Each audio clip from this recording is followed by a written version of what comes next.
Additional economic data due out overnight may underscore the slowdown. And as Eunice Yoon reports, China's factories are being particularly hard hit.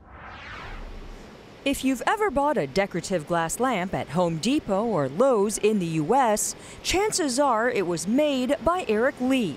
From his factory in China, the Taiwanese businessman has been making colored glass for light fixtures for 15 years. But he's not sure he'll be doing it for much longer. Our factory has been facing big challenges this year, he says. The business has dropped by 10%. China's economic rise was powered by manufacturers like Lee, but with demand so sluggish for Chinese products, both at home and overseas, the government says hundreds of factories have been deserted. Businesses fear the plant closures are in the thousands, with so many in the country's industrial south now for lease.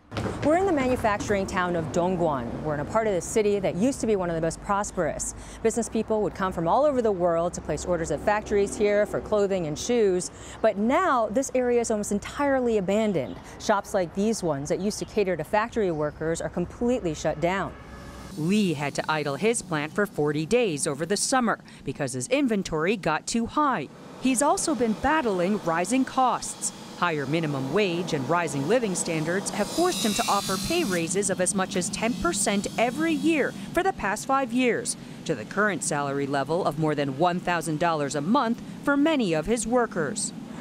The main difficulty we are facing now is rising costs, especially for labor. This casts a huge shadow over our operation, he says. The recent devaluation of the Chinese currency has helped narrow losses, but Lee only sees it as temporary relief. I'm afraid what we have seen of the slowdown is just the beginning, and it's far from the bottom, he says. His survival strategy?